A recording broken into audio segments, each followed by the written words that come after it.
Very warm welcome to all on behalf of the Chandigarh Ophthalmological Society, and we are really grateful to the AIOS organization for giving us this opportunity to showcase some of our experiences. And me and Dr. Parul, who's the secretary of the COS, we thought, what better than to share some of the lessons that we have learned over the last few years, which have made us wiser, and maybe sharing these experiences with other members of the audience would make them also wiser and maybe lead to better outcomes, adoption of certain procedures, and reduction of complications, and all of these things.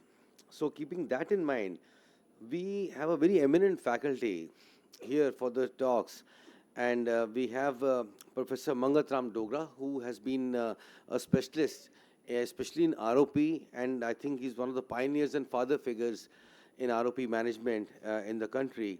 We also have with us Professor Jagatram, and who's done a lot of work in pediatric cataract surgery, and he'll be talking about some of his experiences. Professor Usha Singh, and who's the president of the Oculoplasty Association of India, and she's got a lot of experience in oculoplastic diseases, as well as Professor Vishali Gupta. I think everybody knows her and her experiences and her, contribution to international uveitis is something everybody looks forward to knowing more and sharing with their experiences.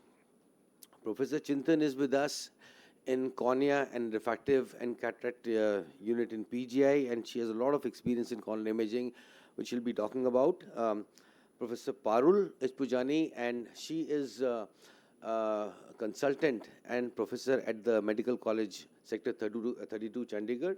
Her field of expertise is glaucoma, and she'll be sharing some of her experiences. Professor Jaspreet, his experiences in neuro-ophthalmology as well as pediatric ophthalmology, and we look forward to his talk as well. Professor Surinder Pandav, Dr. S.S. Pandav is currently the head of the department of the Advanced Eye Center at PGI Chandigarh, and he is a very renowned glaucoma specialist, and he has a lot of experience, surgical as well as medical, in the field of glaucoma. And now we have just changed the order just a little bit to accommodate other talks by other speakers. So I would like to invite everybody on the dais first. So please. Sir.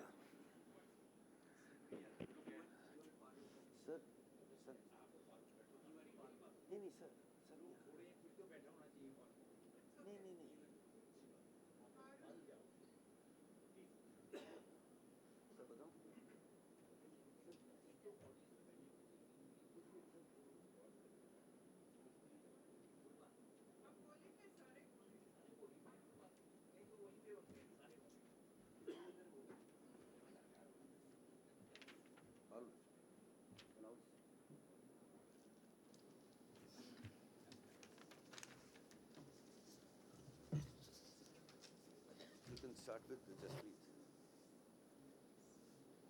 I now invite Professor Jaspreet to share with us 5 essential lessons about strabismus management.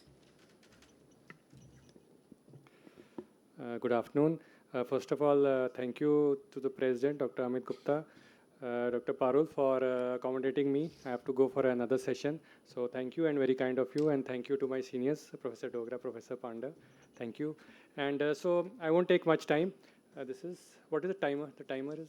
7 minutes. Okay. Oh, I have already exceeded. Okay, fine. So basically, I won't take much time. Yeah.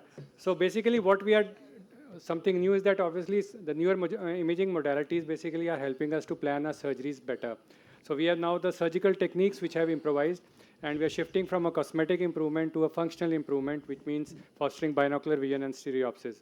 So basically, this is just one of the papers that was published using the anterior segment OCT for locating the extraocular muscles when planning for a resurgery. So that's what we can do. We can find the distance of these muscles from the limbus, and you can see here kind of a stretch scar as well. So in this patient probably who had an overcorrection, we couldn't find what the cause was, and that is what we had intraoperatively, the stretch scar which was removed and the muscle was sutured back. So that's how imaging really helped us in this case scenarios.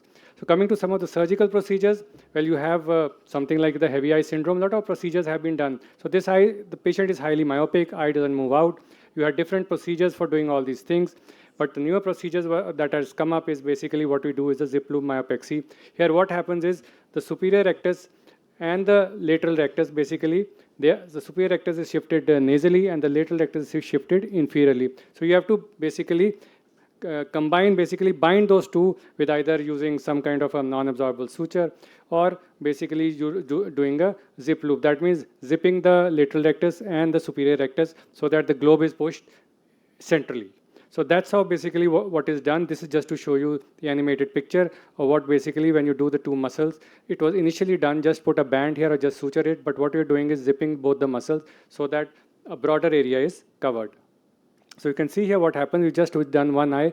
If you see the left eye, what is done, it's not moving out if you see here, but when you do that zip loop myopexy, the eye is abducting as well. It's come to the center as well. We'll do the right eye in the same way. So that's what something better which is happening now. We're using the newer techniques which are coming up. So coming to thyroid orbitopathy, again there is sometimes there is inferior rectus restriction here because of fibrosis. So what happens here, the eye is not really moving up. So even after doing a large recession, that means loosening the inferior rectus, what happens is it's still into the hypotropic position. And they say that in thyroid ophthalmopathy, never resect because it leads to loss of fibrosis and inflammation. So what we did for the first time, probably it's never described, is we did a plication. That is folding the muscle on itself and tightening rather than just cutting it, and we could get a good central position in this patient. So that's what we did here in this patient. Coming to Brown syndrome, another restrictive condition. What is Brown? Basically, the eye basically doesn't go up because of some superior oblique problem. If you see here, the patient is looking up, but this eye is not going up. That's because the superior oblique is tight.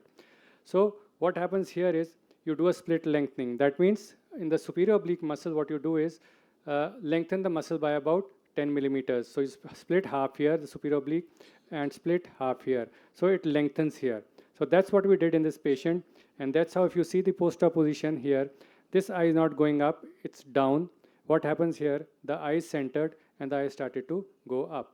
So this lengthening procedures are something which have come up recently, and it's really something, you're not putting a foreign body. Earlier they used to put a silicone band inside, so it's no foreign body implantation inside the muscle, and you can just lengthen the muscle and improve the condition. So transposition procedures, something new which has come up.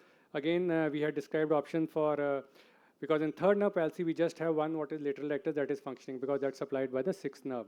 So with just one muscle, what you can do is, you can transpose the lateral rectus medially. So what we did here was basically split this lateral rectus into superior and inferior halves and take it to the medial side. So if you see this patient with a third nerve palsy, because the lateral rectus, only the lateral rectus is functioning, the eye is out. So we could get it into the center here by just one muscle surgery. So the other thing which has come up is superior rectus transposition now. This happens again in restrictive syndromes or in sixth nerve palsy. If you see, the eye doesn't really go out. If you see the left eye. So instead, people could do, earlier we could do basically a recession of the stronger, that is the medial rectus, or you could do a resection of the lateral rectus, but because there is no force in the lateral rectus, and if the deviation is large, probably a superior rectus transposition to the lateral side here would help in the abduction as well. If you see here, there is some amount of abduction. Obviously, you cannot get a full range of movement here. The eye is centered here as compared to this, and there is some abduction here. So with just a medial rectus and a superior rectus transposition, we are able to get a good result in these cases. So that's what basically the transposition procedure was. Now, if you don't need to cut the muscle, there you are taking out the superior rectus and transposing it to laterally. But what happens in these procedures is, it is just taking a loop of this thing and transferring here. So basically what is happening, this muscle, you're taking a part of it, 1/3 of it, and basically pulling it towards, you can say, about 10 millimeters from the limbus and anchoring it here. So the vector forces shift here. So that is how, if the eye is medially, the superior and inferior rectus can be transposed here without actually disinserting, and that will put the eye out. So that is something which is known as a modified Nishida procedure, where there is no risk of anterior segment ischemia because you're not disinserting the muscles and just transposing it. Now, how it helps you, basically, if you see here a left 6 nerve palsy, but the deviation is so large. So when the patient is looking towards the left side, you can see here the patient is looking left, the eye is just not moving out. So there is a very large deviation and the lateral rectus is just not functioning.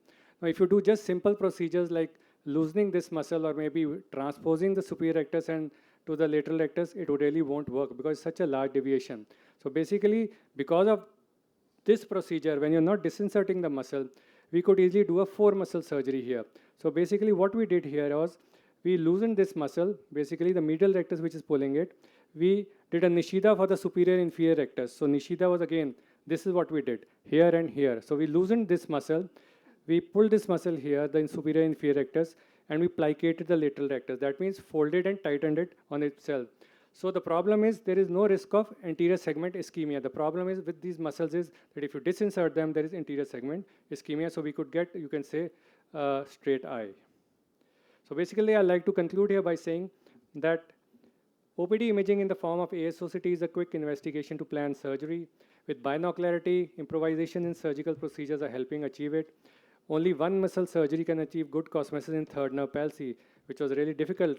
And neotransposition muscle procedures can be customized to the amount of deviation without the risk of anterior segment ischemia. Superior rectus transposition, which is widely used now, is very effective in providing some adduction. Thank you for your patient hearing. Well, that was a wonderful talk, Dr. Jaspreet, and any questions or comments, we can take one. And so, which form of OCT do you prefer? Which? Just the cassia, what we have the anterior segment OCT in. Yeah, because I think normal OCT will not. Yeah, you need a swept OCT for that, right? So.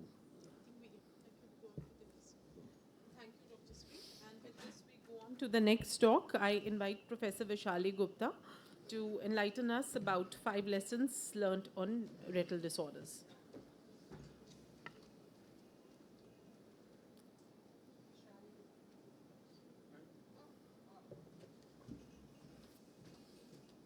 And whoever is Monu's M34, can you please decline invitation to the next? Thank you very much, Amit and Parul, for the kind invite. Well, correct diagnosis is 3/4 of the remedy, and over the next few minutes, I'm going to talk about 5 signs not to miss, which shall help in avoiding mistakes and making the diagnosis. The first sign is a clear dot sign, as you can see with the arrows out here. And I'm showing this sign because we do see patients on and off diagnosed as choroiditis. So if within a choroiditis patch you see a clear dot sign, it's more likely to be fibrin due to fibrinous CSR and not choroiditis. This is an example of a 28-year-old woman who was actually given anti-TB drugs and was worsening on steroids, and she was diagnosed as TB choroiditis.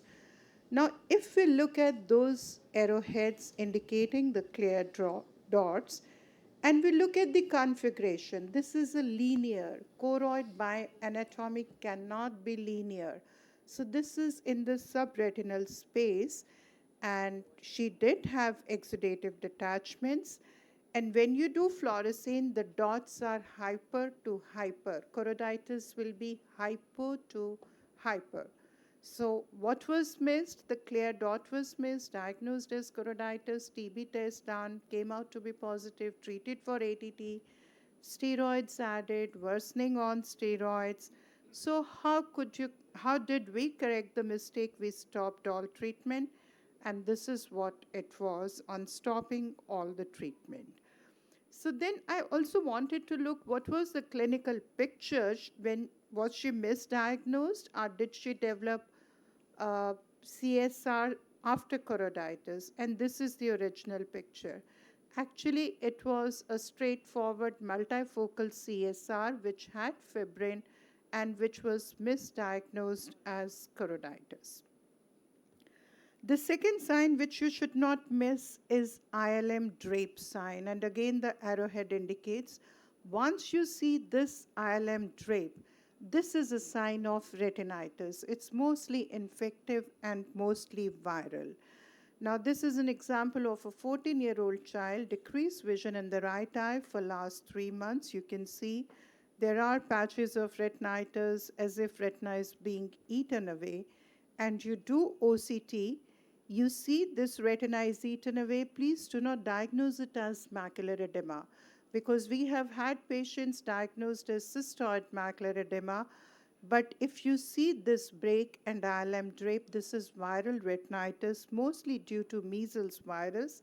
This is a classic case of SSPE, which is by and large misdiagnosed, and it can be very harmful. You have to do MRI, the brain lesions, EEG is abnormal, and generally these patients die within 3 to 4 months of the diagnosis. So the third sign, which is again not to be mistaken for uveitis, is rain cloud sign. Now this is the patient. You see it looks like retinitis. Howsoever severe the uveitis might be, it will not break into the vitreous. You may have overlying cells, but the retina would be intact.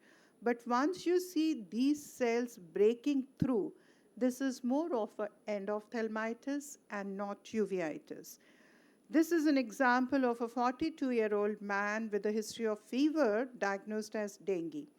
So we thought we were dealing with dengue foveolitis, and when we did the OCT, it shows the lesion coming from the choroid all the way in the retina and breaking through in the vitreous. This is rain cloud, a sign suggestive of endophthalmitis. So please don't treat these patients like uveitis, and this is how this patient responded.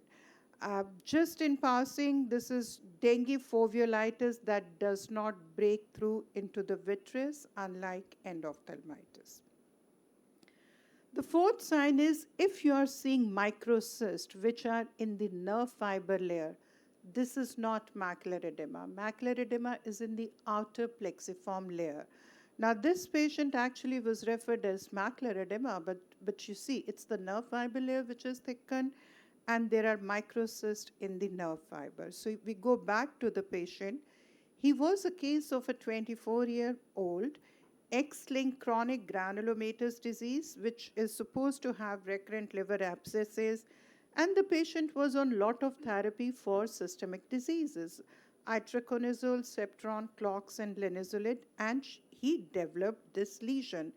My first thought was this is a kind of probably fungus in the eye, and we did OCT, we found those cysts along with this. Now, these cysts in the retinal nerve fiber layer is not something you see in fungal endophthalmitis. And this is a very classic feature of linezolide-induced optic neuropathy, which causes RNFL microcyst. So we just stopped the treatment for this, which resulted in the recovery of these cysts. This last mistake is that imaging is fine, but don't lose your clinical acumen. For example, this senior bureaucrat from New Delhi has been receiving immunosuppression for 2 years and was advised biologic therapy, and that's how he ended up to us to start biologic therapy. We did optos. It looked like intermediate uveitis, macular edema, capillary leakage, but what was missed was these arrowheads indicate small cilia in the eye. Now, why should they be there? So we took the history. He said, oh, I am a mountain biker, so I had some hair falling into my eye 2 years ago on a hike. The cornea surgeon removed it, but after that I developed intermediate uveitis. So this was a patient we straight away took for the surgery, and there were 2 caterpillar hair actually lying inside the eye. He had cataract, and cataract was, you can see one of the hair being removed. He was off all immunosuppression, all biologics, everything. So when you are dead, you don't know you are dead. The pain is felt by others. Similarly, when you make mistakes, you don't know you are making mistakes, but it's sometimes costs patients very heavily. So it's important to learn from the mistakes and probably make new mistakes. Thank you very much. Well, that was fantastic. I think such elaborate and beautiful slides. Professor Dogra, sir, for comment. Can we have a mic, please? Can we have a mic here? They have those Mic. standing mics.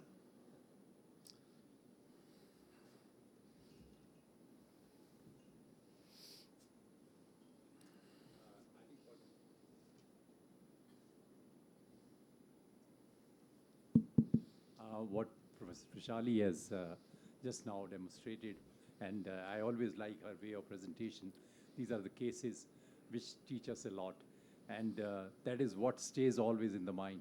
And even if we can learn from each other's experiences, especially which are absolutely encountered during our own time, I think that's what she has shown very beautifully, and it's a great learning experience you, for sir. all of us. Yeah.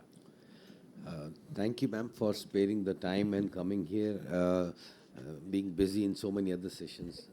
Thank you. Pardon. I now invite Professor Rema Dogra for his talk on lessons on managing retinopathy of prematurity. Over to you, sir. Thank you for the opportunity, Dr. Amit and Parul. I think my favorite subject, my third talk on ROP today, so which is a sort of a record for me also, which I never did 3 talks in a day. So these are my disclosures. Basically, I think what we learned by experience and was something of a great education to us, that retinopathy of prematurity is emerging as the leading cause of childhood blindness in our country. And this happened especially when we noticed long time back that higher birth weight and heavier babies and older infants are developing ROP, which was not known. I think that was Anand Vinekar's thesis which led to that. And I think we were all following Western guidelines, missing a lot of babies, and they were going blind. And so we thought we need to have our own guidelines.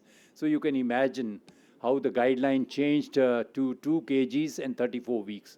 That is what we have to follow, and that is what is important, not what is from the you can see here guidelines from the USA, where 1530 weeks are the guidelines.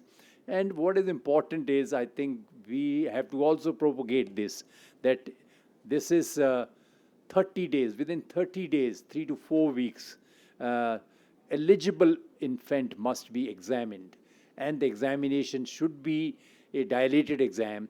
And this slogan has been given also by our alumni, Tees Din Roshni Ke, by Subhadra, who is very passionate about it.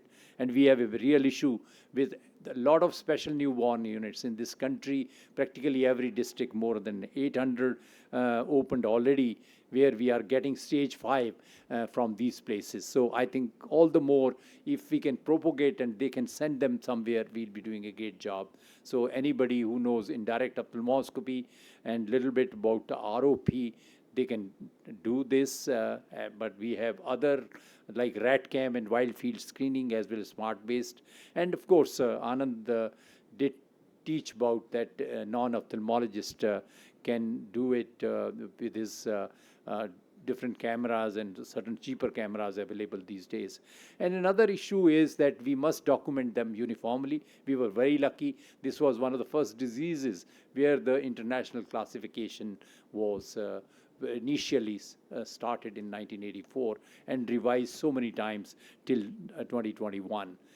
And the current treatment which we have to, I think, again propagate and is very important, that we have to talk to our people, especially our pediatrician, neonatologists and others, that they have to do this good monitoring of oxygen level and nutritional status. And we still have peripheral ablation with laser at a standard of care. Anti-VEGFs are coming in big way, and surgery is needed for 4 and 5. I think what is done is that you do a laser, confluent laser, with a laser indirect ophthalmoscope, 90%, and this was done with diode. We had to procure diode. We were not permitted with any other laser. But we, when our diode conked off long time back, we treated with 532 laser. We presented this even in American Academy as a poster. They took undertaking from me. I still remember that we are doing something wrong. So you can imagine. But this has become, I'm very happy, this is a big contribution from our center that now everybody does with 532 lasers, the same laser which is being used for other retinal diseases. So this was something which we could, and this is one such baby here, so we don't need a separate laser for that. So anti-VEGFs are coming in a big way.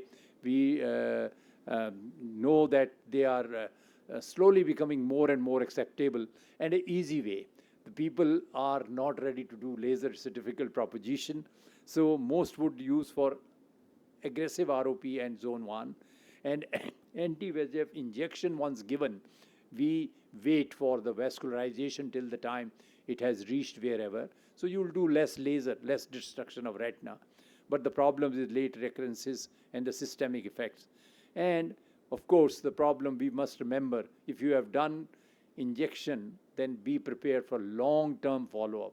It's a real problem. Otherwise, they can develop recurrence suddenly and you can lose the eye. And surgery, of course, we have scleral buckling, which is rarely performed, but still in some cases. But lens-sparing vitrectomy is something which one must learn. And this is something which has done wonders in recent time. Lensectomy vitrectomy for stage 5 is something which is not that sort of a rewarding, but still I congratulate all of them. Those who do it, maybe some get sort of a ambulatory vision. But lens-sparing vitrectomy is something which we must all do, and we can give very rewarding results in many of them.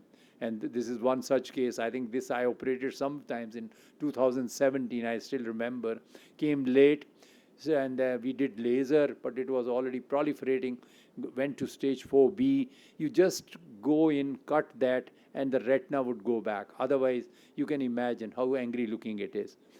And stage 5, of course, is something where we don't want them to go, because that is where we want to prevent them from going, because they lose everything once they go there, and they have usually a poor result. So I think the prevention of blindness from ROP is the most important thing, and it should be reduced with the excellent neonatal care. Have a collaboration, good collaboration with SNCUs, with the NICUs, with other areas, wherever you work, later on you go. And the timely detection of ROP. You must have that timely screening so that treatable stage is picked up in time and you can manage it very well. I think we have shown in 2 studies I quoted here. One is from our center. I had given thesis 20 years back. So gave the same thesis again.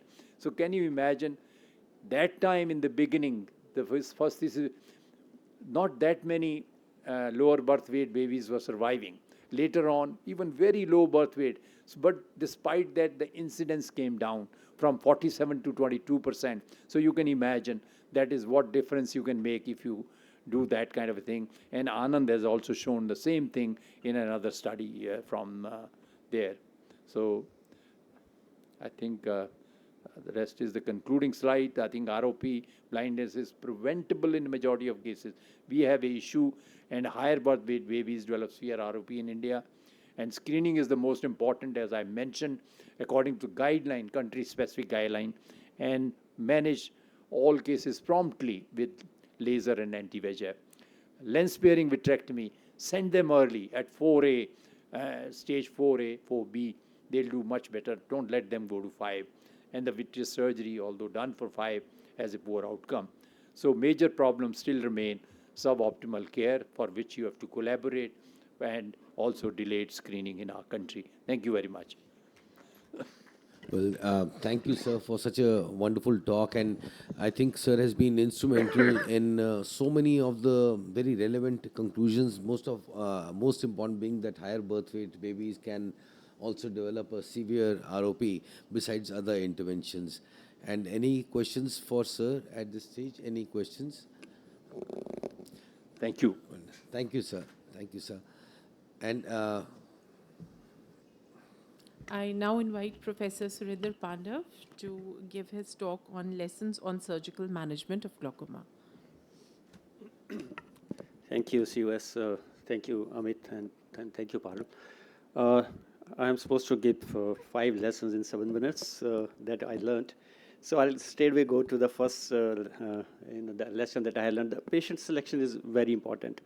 The decision of surgery should be individualized, and of course, we had to kind of comply with the list of indications and contraindications. But what is more important is the talking to the patient, the counseling with the patients. Glaucoma surgery is a little bit different, and all patients, they have actually more expectations from surgery than, from when they undergo surgery. And you talk to the patient for 5-10 minutes, whatever time you have, and the parting comment is always, but I'll get back my vision, right? And then you think, oh my God, I have to start over again. So I think that's very important that you talk to the patient again and again and explain to them that surgery is something in glaucoma is not restoring vision like cataract. So I think that has to be made very clear. The second thing is they don't hesitate. So that actually generates a little bit of hesitancy in doing surgery, but I think don't hesitate. When you have to go in, you have to go in. So we follow our kind of a protocols for surgery, and you have indications. But again, important thing is the threshold for surgery need not be necessarily high. And this I learned from one of the studies we did as a thesis, actually, and we looked at our patient who went blind, and we found that the risk of blindness, the rate of blindness were higher in patient where surgery was delayed or there was a longer interval between the diagnosis and the surgery. So I think that we need to know. So earlier, the threshold used to be low because there were hardly any medications. So when I started practice, basically, we had pilocarpine and timolol, and that was the end of it, and then there was surgery. But after PGAs were introduced and many other molecules came in, and so the surgical rates have gone down all over. But again, now we are coming back to MIGS now. So we are entering, doing surgery a little earlier at a mild to moderate, stage. So again, our threshold is actually going down. So that actually is a good sign. Even though there's no clear literature to suggest the surgery versus medicine, if you do early surgery, there are benefits. But overall, I think there's a suggestion in the literature that earlier surgery perhaps give you a little better outcomes on the long-term basis. The third thing is to must understand wound healing when you are doing glaucoma surgery. And the wound healing is a very well-organized, kind of a cascade of events. And it starts immediately after the surgery. You have the blood clotting, and then the inflammation comes in. Then you have the proliferative phase, fibrosis, and then the wound remodeling happens. So this process should be over in about 7 to 10 days normally in the normal conjunctiva, but that doesn't happen in glaucoma patient, unfortunately, and where the glaucoma wounds actually never heal from a practical point of view, and they keep on evolving over a period of time.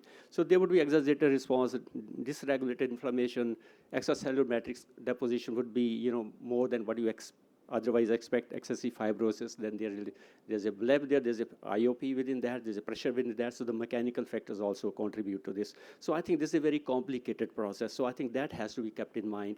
And when you are managing these blebs in the post-operative, don't think that these wounds are going to heal normally. They are not going to heal normally, and you have to intervene from time to time. So to give an example, these are 2 identical traps that I did about 15 years ago. And on this second day post-operative, exactly the same procedure, same surgeon, very similar patients. And the first day 2 outcome is actually very similar. Goes forward 14 days, and you can see there's a dissimilarities are starting to appearing. And in this stage, many times I ask the audiences actually which bleb you think is behave better. And answer always is the B, because we are taught that there's a little less vascular, diffuse bleb will be better, but actually that's not the case. This is how the bleb evolved after 8 weeks. The bleb which was more vascular actually gave a very beautiful bleb, 12 millimeters of mercury pressure, very diffuse bleb, but the other bleb became a tendon cyst with high pressure. So I think you have to monitor these patients very carefully, because the wound healing is different in every patient, and that is what makes glaucoma surgery unpredictable also and very challenging as well. The fourth lesson, I would say, the monitoring post-operatively. So that is related to the previous one, that we must have a regular follow-up after surgery. We have to monitor the IOP visual acuity. We have to look at the blebs, their morphology, and also manage complications if there are any, like shallow AC leaks, choroidal. So I think all these things should be promptly dealt with. The fifth is be prepared for new challenges, because sometimes the surgeries are very difficult. With multiple surgeries, you have inflammation around the surgery, maybe a uveitis patient. The complication will happen, but important thing is to balance the risks and benefits and deal with complication very promptly.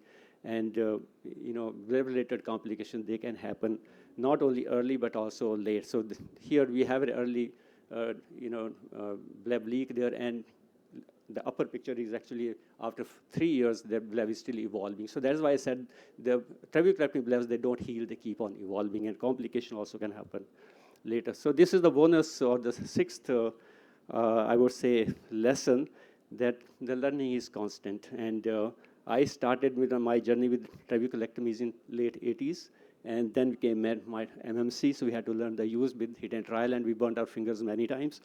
Then suture lysis came, then came the releasable sutures, which was a big relief, and then came the tubes. So we learned different kind of the tubes that were available to us, and now we are grappling with the MIG procedure. So last 3-4 years now we are learning different kind of the MIGs. So I think last 30 years it has always been, surgery has been evolving, and we have always been learning a new procedure almost every few years. So that was my take on this topic. Thank you very much once again. Thank you, Professor Pandav. One thing that I've learned from Professor Pandav, I've trained under him, is the extreme amount of tissue respect that Sir has. So how he handles the tissue dictates the outcome, and that's something which as surgeons, most of us don't, practice, although we are all aware of it, but we don't practice. So very, very essential pearls has shared, and I hope we all learn to follow up our blebs just like newborn babies, and of course the outcome would be much better. So thank you, sir, for such an insightful talk. And now I invite Professor Chintan Malhotra to deliver her talk on lessons on corneal imaging.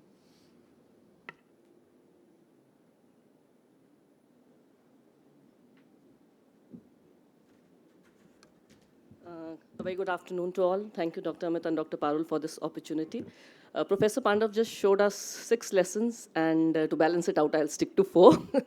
So I'll be speaking about lessons on corneal imaging.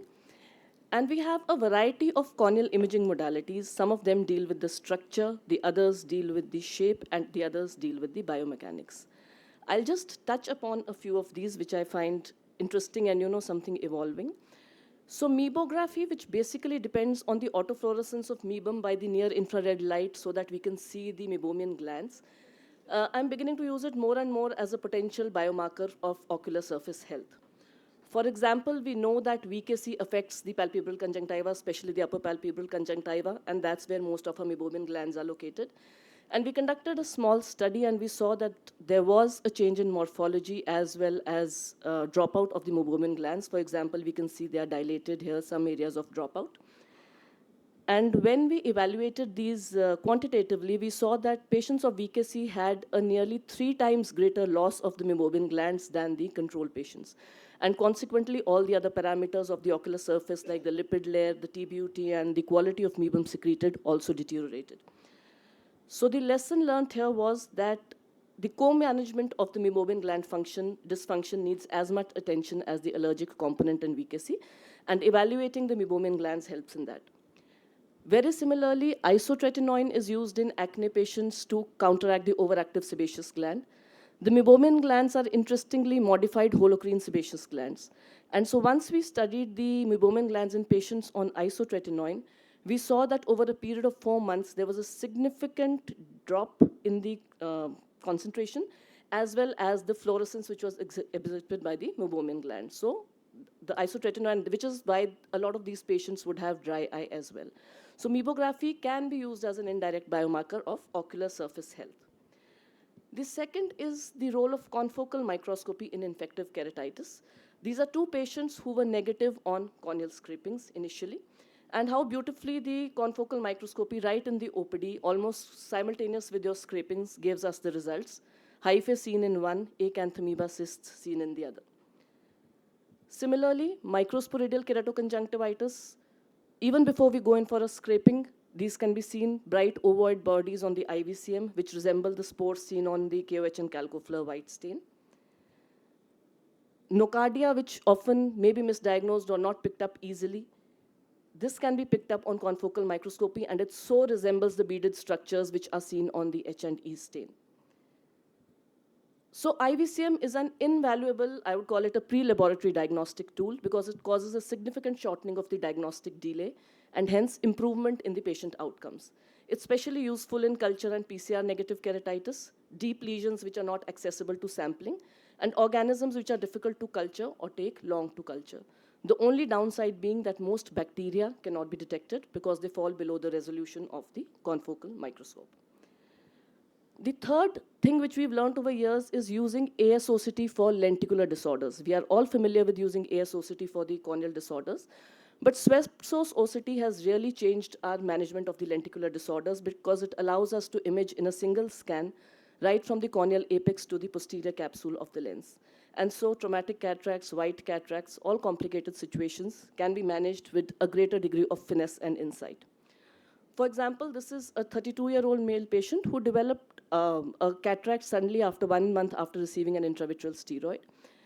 And if you see on the OCT, the breach in the posterior capsule is seen so beautifully, which one would not be able to pick up otherwise. And once you know this preoperatively, you are able to manage, anticipate which kind of an IOL do you want, what phaco-parameters you want to set, and manage it much better. Similarly, in white cataracts, let's say we have this kind of a white cataract. On an OCT, we see that the fluid pockets are present anteriorly, as well as there's some fluid posteriorly. So before we initiate the CCC, to avoid an Argentinian flag sign, if we just take that small step of doing any needle aspiration, it'll reduce the risk of a runaway capsule. And again, so one can plan the surgical steps before we actually start the surgery. Similarly, a white reflex in a patient having undergone a cataract surgery. Now, this could be a PCO, it could be IOL opacification, it could be glistenings, it could be capsular bag distension. And believe me, in a busy OPD, sometimes these can be missed. So IOL opacification would be deposits on the surface. So it's the surface of the IOL which is opacified, and this needs an explantation and an IOL exchange. On the other hand, a capsular bag distension syndrome, there would be fluid behind the IOL, and perhaps a YAG capsulotomy would suffice where we release the fluid. And coming to the last of the imaging modalities, I mean, one of the few which help us beyond our clinical examination is the ray tracing aberrometry, where we can figure out the internal versus the external aberrations or the imperfections of the cornea. And the eye trace is something which is really useful for that based on ray tracing aberrometry. For example, this was a patient, 23-year-old male. He was referred actually for refractive surgery, and he had a kind of a mixed astigmatism. BCVA was not improving beyond 618 and 624. So a clinical examination does give a suggestion of lenticonus, which is confirmed again on AIOS20.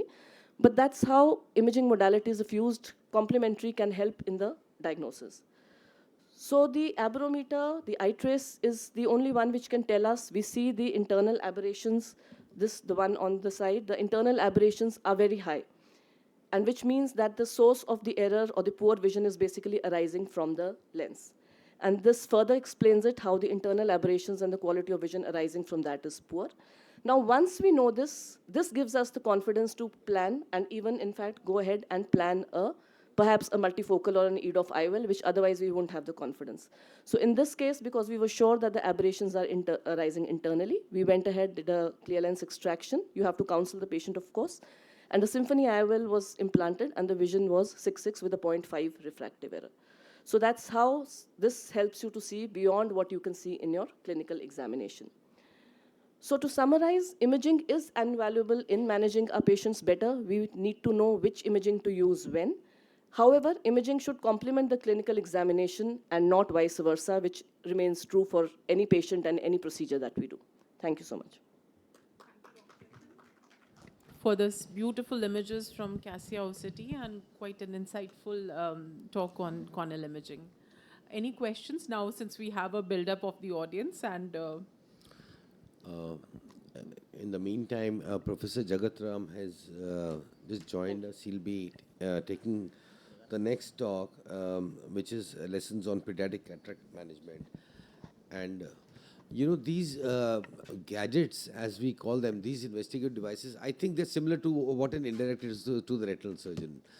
this ASOCT, it helps us to enable things, because once the cornea is opaque or the lens is opaque, we can't see so many things. Same happens with confocal microscope. It just goes to the next level to help us to, we've seen acanthamoeba in so many patients, microsporidia, and to differentiate from, say, Thykeson's and other superficial, lesions. It is very, very critical for us to have these instruments.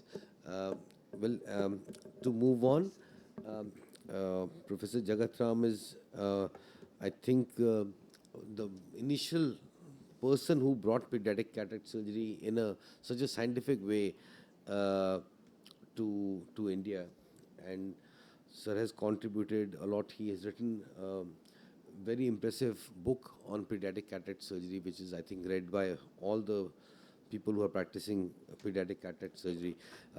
Sir, your lessons to everybody on pediatric cataract management. Thank you, Professor Amit, for very nice introduction and for giving me this opportunity, because it was sudden for me that when Dr. Parul Isvizani told me that you have to speak on lessons on pediatric cataract surgery.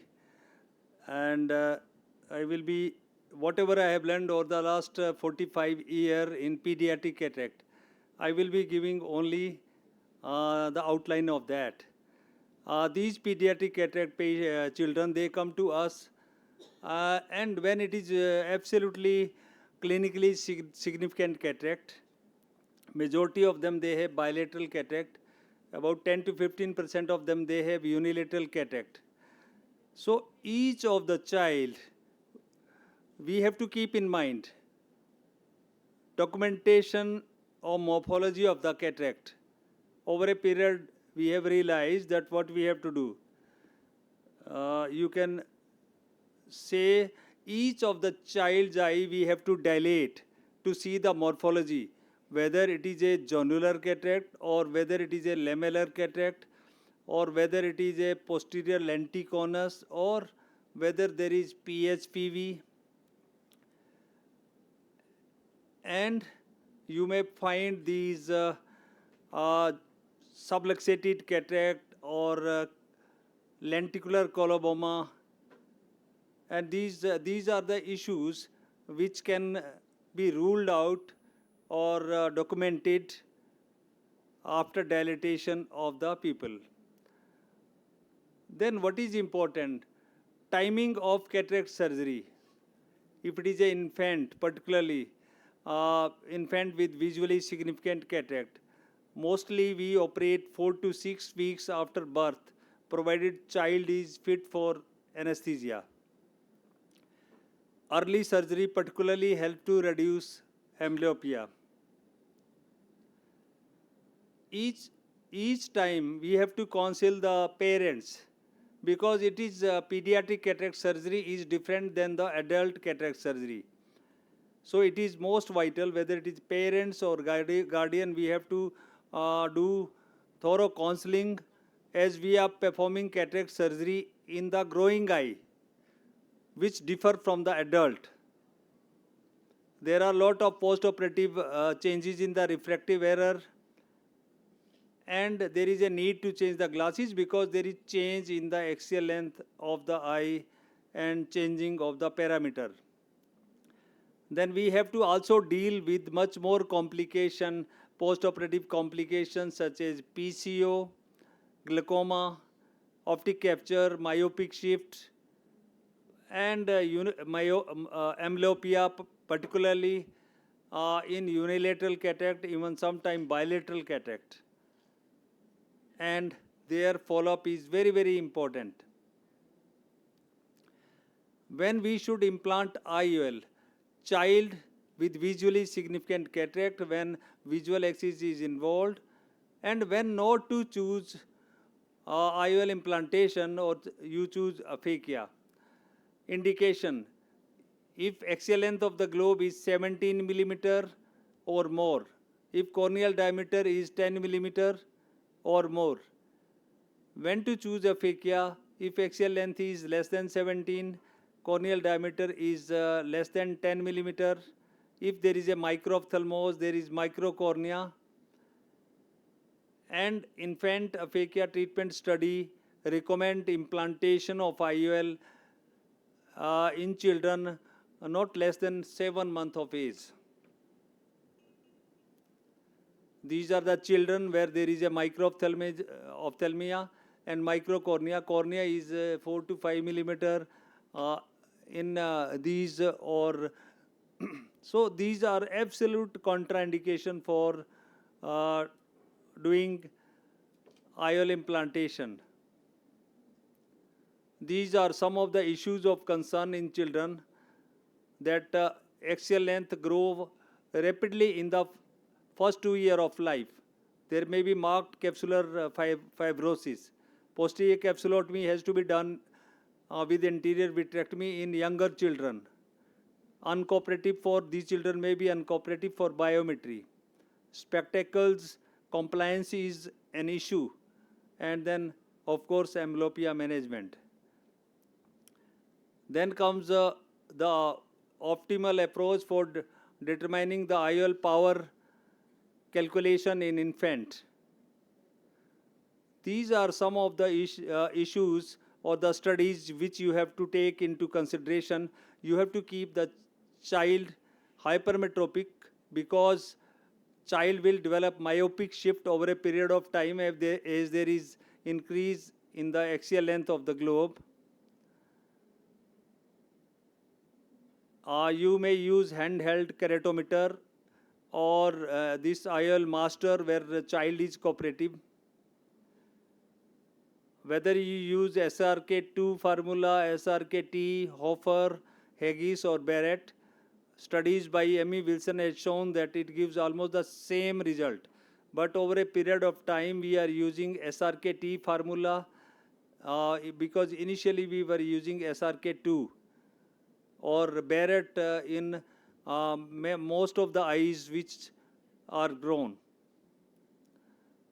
These are the Dahan's guidelines, which were when child is not cooperative for biometry, or otherwise, even if it is a IOL biometry is done, then we do under correction according to this formula, this guidelines, 20% in less than 2 years and 10% 2 to 8 years. But we keep a bit less than this because there may be much more difference in the post-operative outcome. So this is a very small video.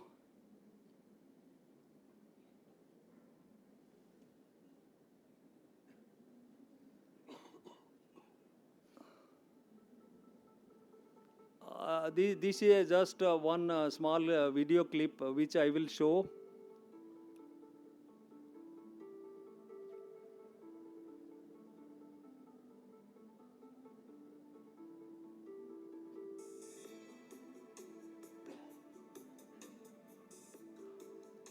That we have to stain the anterior capsule with trypan blue dye. It makes the rexes easier, particularly for the beginner. And we make about 5 millimeter continuous curvilinear capsular rexes, and then multi-quadrant hydrodissection, and then removal of the cortex from the capsular bag.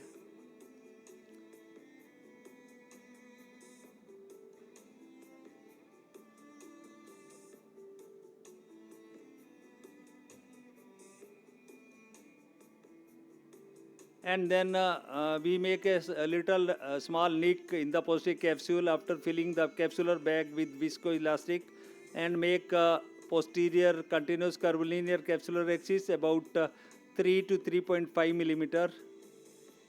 There may be no much vitreous disturbance, but limited anterior vitrectomy is done in the zone of rexes.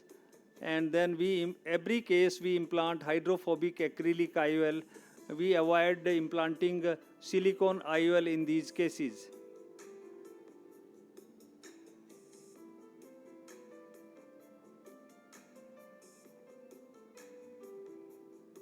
And each child you may place a suture in particularly in the main incision. post-operative follow-up, these children may need much more intense topical steroid and cycloplegic, repeated refraction and follow-up. That is mandatory in these children. And each follow-up we have to see whether prescription of the glasses has to be there, and amblyopia therapy, suture removal. Parent must ensure that child wear glasses, and these children are followed up for long time. These are the clear visual axis of the patients operated, but it is not always so. This is again clear visual axis, but you may get such fibrin over the IOL surface in the initial period. Sometime it may be TOS, or it may be inflammation, particularly in younger children.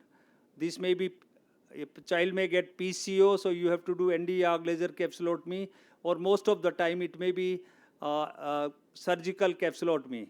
There may be such type of lens epithelial cells which you have to document each time child come. Or it may be here again, this is a PMM IOL and hydrophobic acrylic IOL. A child may develop optic capture or pupillary capture here, and they may have even this type of pigmentation of the IOL surface, or there may be iridocapsular adhesion.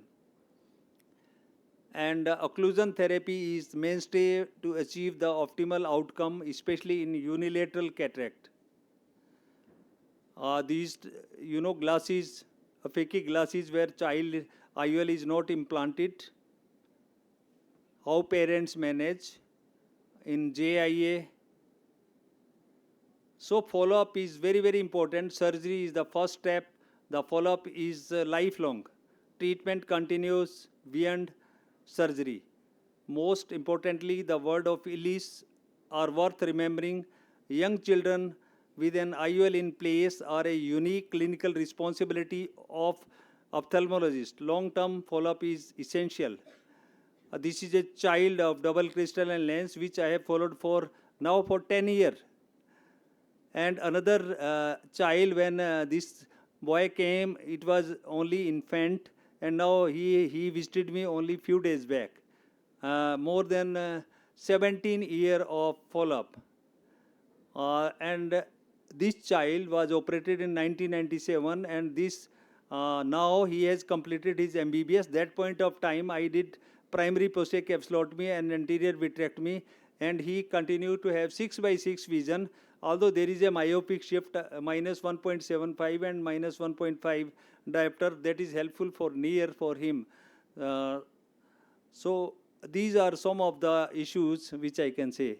Okay, thank you very much. There are hundreds of the issue in pediatric cataract surgery, but keeping in view the time, thank you so much. Thank you, sir, for comprehensively covering this vast subject of congenital cataract and pediatric cataract. Of course, there is nobody who can parallel the experience you have in this topic. Thank you for giving such a succinct talk. I now invite Professor Amit Gupta to deliver his talk on lessons on refractive surgery. If there are any questions, meanwhile, we can take up one or two questions. Yes, please. Can you be a little louder? The question is addressed to Professor Jagatrao. Yes.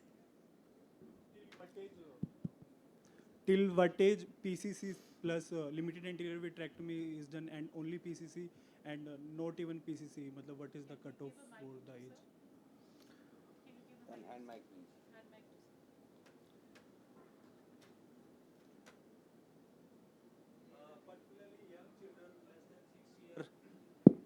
Most of the time in children, young children less than 6 years or so, but sometimes keeping the compliance, even up to 8 years, we do primary posterior capsulotomy and anterior vitrectomy. And when we do capture of the IOL, then we may do even without doing posterior, doing the vitrectomy. So we may do capture of the optic capture, and then it may also prevent equally well PCO. Yeah, it may not require PPV in the, where you do the capture of the optic into vitreous cavity. And Well, thank you, sir. And moving on to the field of refractive surgery, and again, I feel that refractive surgery is something where you just can't afford to go wrong, and that's what makes it so very critical. And I've divided some of the lessons that I learned into pre-operative and surgical, or during the surgery, or post-operative lessons. For example, now this case was, this was a 24-year-old female actually. She presented after uneventful LASIK, and on the first post-op day, I was shocked to see this appearance. It looked like as if sand has been thrown into the interface. There was a haze of the cornea, and patient was complaining of blurring of vision. And this is a close-up of that patient's eye, and you can see this fine granular kind of a thing. You don't know what's going on. Is it infection, or what is inflammation, what is going on? So this is a case of sands of Sahara or diffuse lamellar keratitis. Another case, you could see there's some kind of a haze which was seen in the patient's interface, and patient was complaining of blurring of vision. And this patient actually was a patient of pressure-induced stromal keratitis and not DLK. So these are important things to differentiate. Classically, the PISC which presents after a few days, typically there is some debris or something in the interface, and we give more frequent steroids. Patient is a steroid responder and turns out to be having a high pressure, and the fluid vacuoles they collect in the interface, causing that kind of an appearance.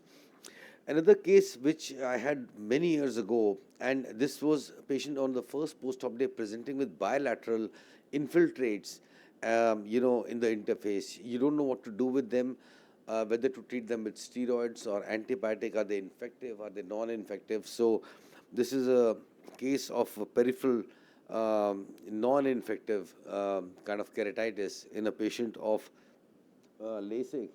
And why it happens, I'm going to just address a few factors, because that's what is critical when it comes to establishing a refractive practice. So we have to maintain the sanctity of the work environment and the work culture in a refractive setting. Preferably the refractive OR, if we can afford it, should be separate from other operating spaces. And we have to standardize protocols, how we sterilize, how we clean the instruments, who is cleaning it, so that in case anything goes wrong, we don't end up with a small epidemic of patients, and it's easy to identify and restrict the issue. And also we have to decrease the variables as much as possible and standardize the consumables, instrumentation stuff. So these kind of cases, they teach us a lesson never to take refractive surgery for granted. The problem is that many times we just assume that patient is going to be 6x6 in the next post-op day. This is especially true when there are multiple users, multiple people coming in and doing the fragment. So in this the lamellar debris, we have to make sure that it can come from all kinds of oils from the lid margin. There can be particles from sponge, mucus, some fragments. In case the blade is used, it can be blade fragment. There can be bleeding in patients of contact lens users. So many things, lashes, lint fibers, and bacterial toxins. So many things can precipitate this kind of a reaction in these patients. And it's important for us to have a nice and stable practice when it comes to each and every patient who's undergoing surgery. Another patient following LASIK surgery complained of foreign body, decreased vision, ocular discomfort, which was progressively increasing after LASIK. The ocular surface disease index was 33. And important to stain these patients after cataract surgery. It's important that we stain and see. So this is a classical case of a post-LASIK dry eye. And in one of these patients, if we see these patients, they sometimes have multiple partial blinks, or they would have some kind of a deficiency of meibomian glands or some kind of lesions which would actually be precipitating this. So it's very important that in patients who are undergoing a workup for refractive surgery. Like in the center one, I'm showing that 30% of candidates for refractive surgery have dry eye symptoms, and perhaps 50% of the patients who become symptomatic have dry eyes prior to surgery. And here, a surgical procedure like SMILE goes a long way in improving the patient satisfaction after cataract surgery. So we must address the dry eye before surgery. There are publications which say that you do a LipiFlow in every patient of refractive surgery. I think that's carrying it too far, but we must very objectively try to analyze. We have gadgets now which can give us a very good idea of the status of the tear film before we operate. Intraoperatively, choose the right procedure for the patient. There are so many refractive procedures which are available, and so when to convert a patient to, say for example, implantable column lens, and not going for a PRK or a refractive surgery, when the cornea is not fit, when the topography is not allowing it, we have other ways. Go ahead, learn to say no to these patients, right? Optimize these procedures, optimize the settings for yourself, and optimize your dissection techniques, how you do it, so that you are able to achieve the best results in these patients and avoid complications. Careful counseling goes a long way in ensuring that these kind of complications don't happen. This 35-year-old patient came with a refractive error in the right eye after the LASIK surgery, and this is the pentacam of the patient. So this patient had a post-LASIK ectasia. Again, practices which show us that to increase the safety of the procedure, there are different ways. Corneal biomechanics, I feel, is very, very important in correlating to the risk of ectasia. There are a risk ectasia scoring systems. I won't go into detail, but this is something which I learned the hard way, that we must look at systems and risks to the patient before operating on them. So to conclude, with experience and proper precautions and setup, we can make refractive surgery so much more safer than it is. And meticulous workup, operative setup, teamwork and SOPs are essential to ensure part of the success. Thank you very much.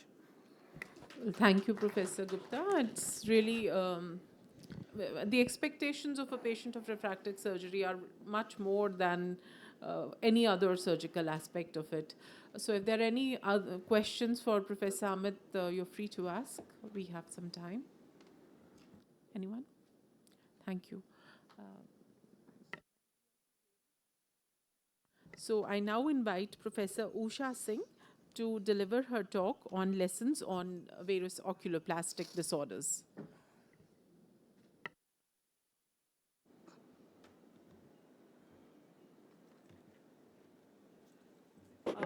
Good evening, everybody. I've kept it really short. So let's see. So the factors which are to be taken into consideration which affect the final outcome in oculoplastic surgery.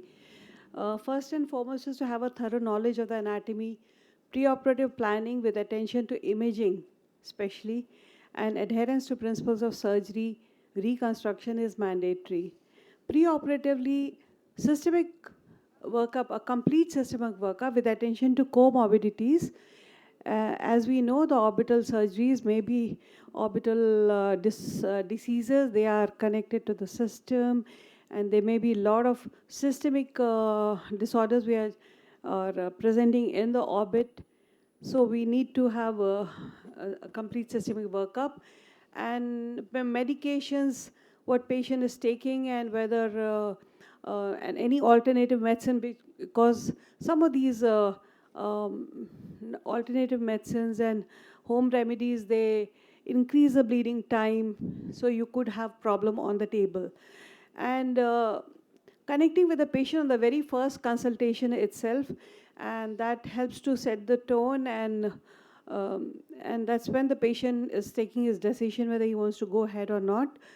Post-operatively, if things are not going well, we need to understand the variables affecting the healing or outcome, and we have to have a judicious use of drugs and avoid steroid misuse. So we have seen during the corona how steroids were being given for all these rhino orbital mucormycosis, and the disastrous presentations and outcomes.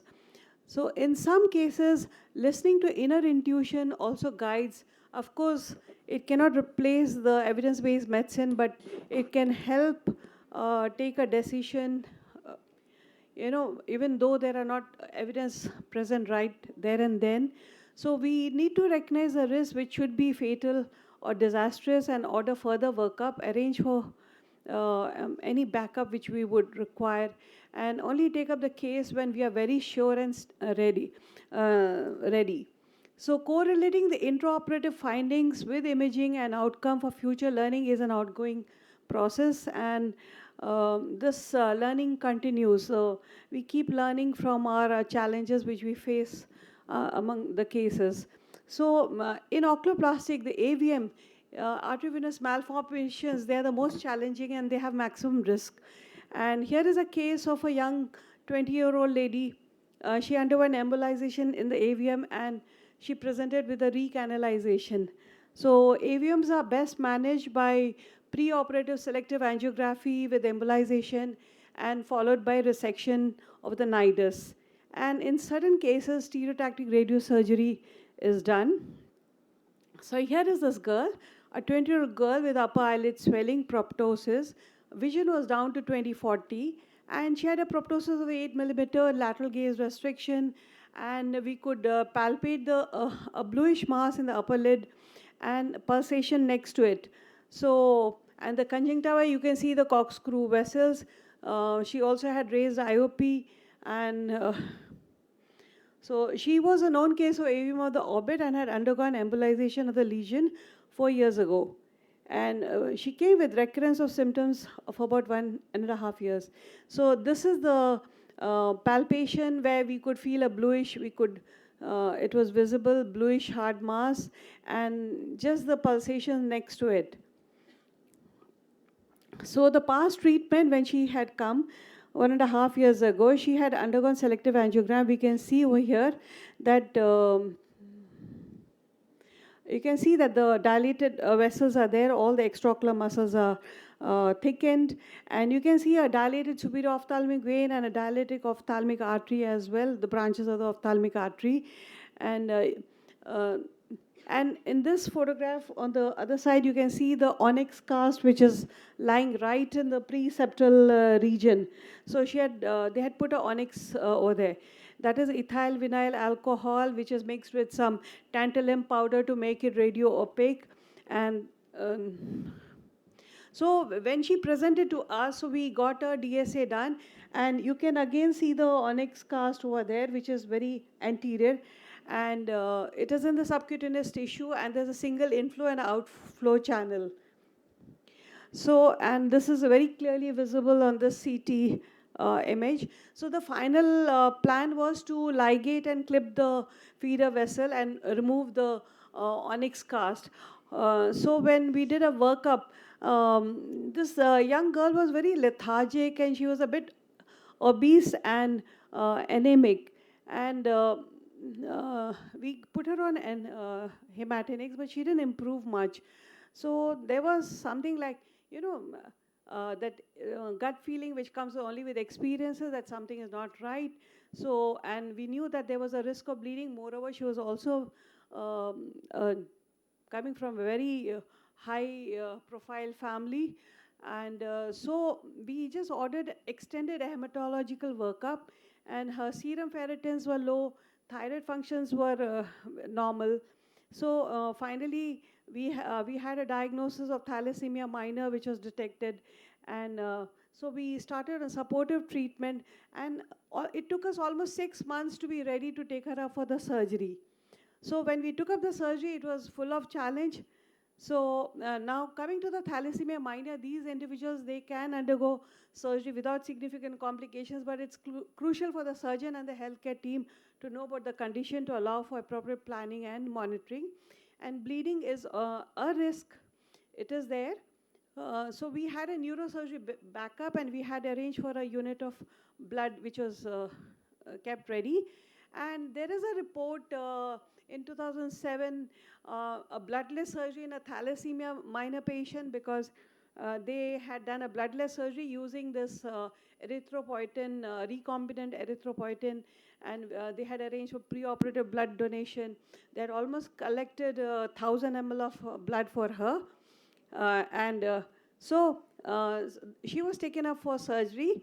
And you can see that this blue thing is the onyx cast, which is hard, and it was reflected to one side. And you can see the artery which was next to it, and this was all the time pulsating, throbbing, and it was very risky. So we were very careful while doing the surgery. We did some blunt dissection and separated the artery, applied ligation, separated, and cut it with the radio frequency after applying 2 ligation sutures on either side.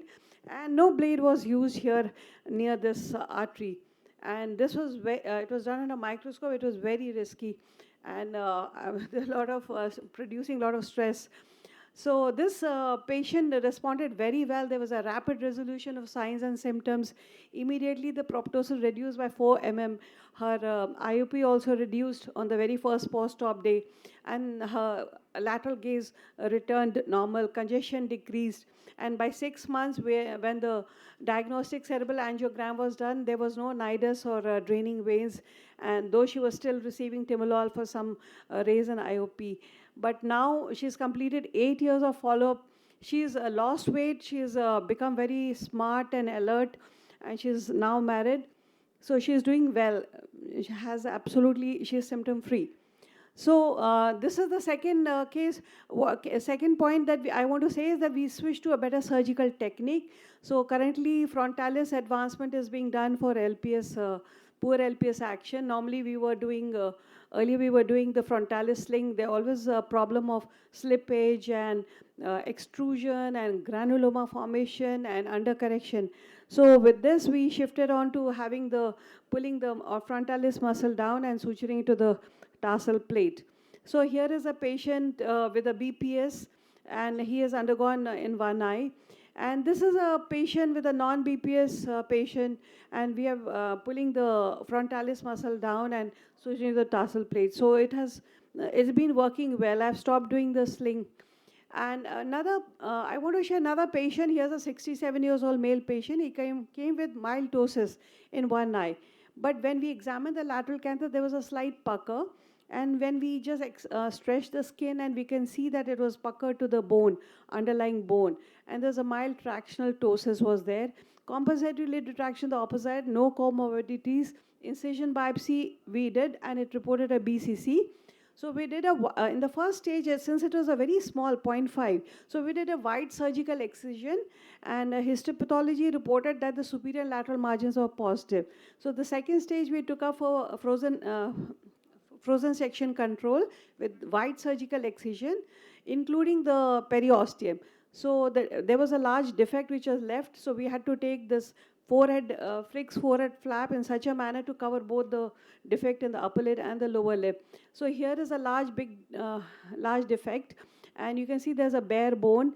So here we just sutured the edges of the periosteum, and this is the marking of the forehead flap, and this skin was brought down, and it was coming in an oblique fashion from the superior upper lid and inferior. So this is how the patient looked, and you can see the wound was healthy and he was doing fine. So there was a satisfactory outcome, but there was no infection or recurrence. However, this patient, when we removed the sutures of some of the sutures, this wound was partially healed. There was a delayed healing, and you can see that the wound has not healed. It was gaping. And there was a small gap in the lower edge also. So we took him up and sutured it properly. And when we counseled this patient, so we found out this patient was eating very little. He had only half a chapati in the whole day he would eat. And he was nutritionally on the lower side. We got all his investigations done. And you know, the causes of impaired wound healing are many, and he had the 3-4 factors which was applicable to him. His age factor was high. He had a psychological stress. The nutrition status was low, so we counseled him. He was depressed because we got a psychiatric consultation. He was depressed because both his children were abroad, and he didn't have anybody to bring him to the hospital to take care. He had hired help, and once he came with one of his distant cousins' child, that is towards the later end. But during the surgery and recovery, he was just coming with his hired help who would take care of his medication. Sorry to interrupt, ma'am, you've exceeded. I'm just completing. Yes. This is how, then he started eating after counseling him. We put the resident on duty, you know, morning, afternoon, and evening. Every time we would know what he has eaten, not eaten. We counsel him that his wound will not heal if he doesn't do that. So finally, at 3 months, he started improving. And you can see this is the final outcome at 3 months. He has a good eye, and he has a nice lateral canthus also. Okay, so we get a complete workup in all the patients. And to summarize the lessons learned, in oculoplastic, many systemic factors may be associated which have to be given due considerations as they may adversely affect the outcomes. And patient has to be looked as a whole. Patient's mental makeup, dietary habits, psychosocial state need to be looked into. Apart from all the treating skills that we possess, it is empathy which fosters trust and improves patient satisfaction and enhances treatment outcomes. And those patients who feel understood are less stressed and are more likely to follow the treatment plans that we suggest. And at the end, I would like to say challenges will continue to come, and we need to have an attitude to learn humbly from every patient experience and improve ourselves. Thank you. Thank you, madam. I think very important human aspect of treatment. Parul, could you set up your slides?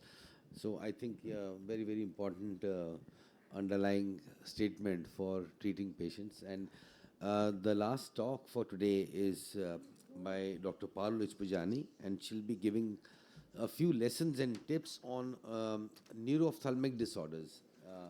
Dr. Parul, please. So, good evening, everyone. I'm basically a glaucoma person, but over past 2-3 years, I've started doing neuro-ophthalmology, and I've learned some lessons along the way. So, sharing those in the form of cases with you. It's not moving.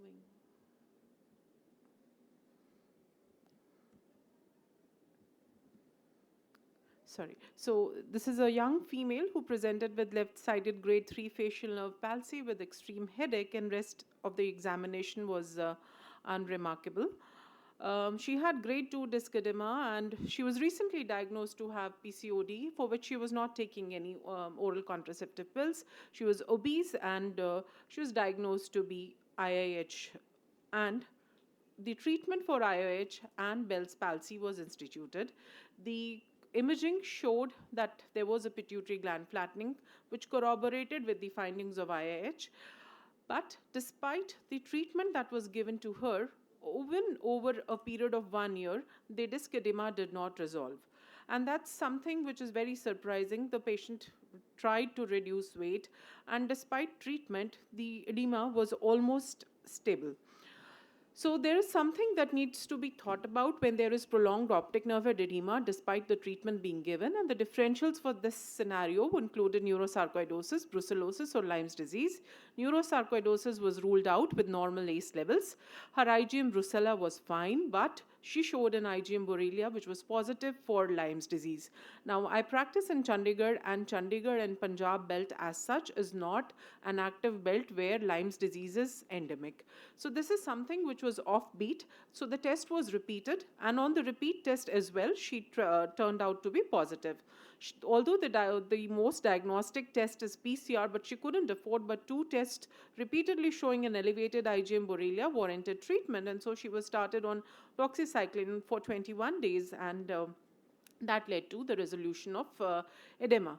So she was ultimately diagnosed to have secondary intracranial hypertension with Bell's palsy due to Lyme's neuroborreliosis. Now, the important thing is that sometimes we have to think outside the box when the disease is not responding to treatment as you would expect it to be.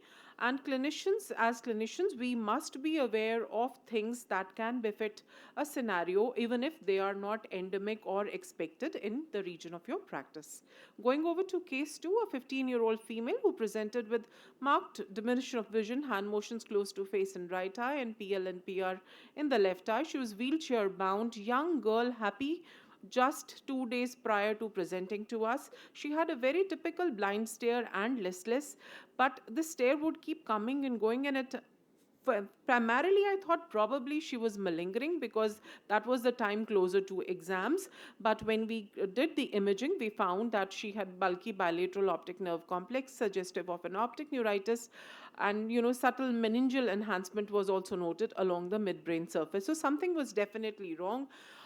She was not able to hold her head properly after 2 days of admission. So MRI cervical spine was done, and that revealed transverse myelitis. So over a period of past 1 or 2 years, I've realized that NMO spectrum diseases and MOG diseases are much more common than what we expect in our routine population. So this girl turned out to be positive for anti-aquaporin 4 NMO IgG, and she was started on treatment. So despite intravenous methylprednisolone being given for 7 days, the vision did not really improve that much. So she was started on plasma exchange cycles with FFPs, and that responded well, and the vision started getting back. So her uncorrected visual acuity improved to counting finger 2.5 meters and 2 meters in the other eye. So the lesson learned was that early intervention and multidisciplinary collaboration with other specialties like transfusion medicine is important to institute the right treatment.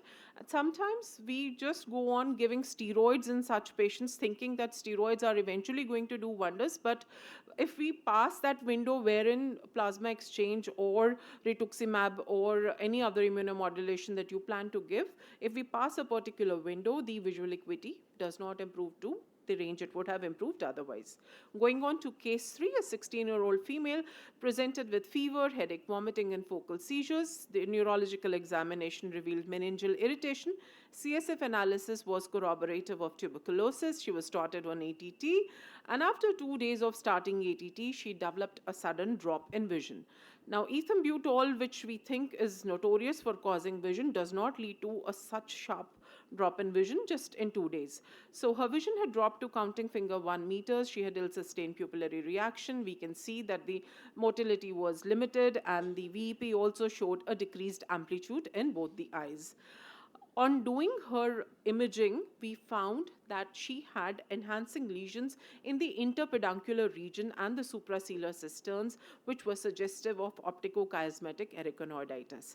Now, this is something which was very subtle in this case, but had to be picked up because we were so sure that there is something which is majorly wrong. It cannot be the drugs that can cause vision. So we had to sit with the radiologist and see and look at each of these scans properly to pick this out. She was given IV methylpred for 5 days, but there was no improvement. There is no standard of care which has been established for OCA. The treatment options that have been tried are intrathecal hyaluronidase, infliximab, and thalidomide. The patient could not afford infliximab, and so she was given injection hyaluronidase, the one that we used for cataract surgery, 1500 units given intrathecally weekly for 10 weeks, and she responded, and there was some improvement in vision.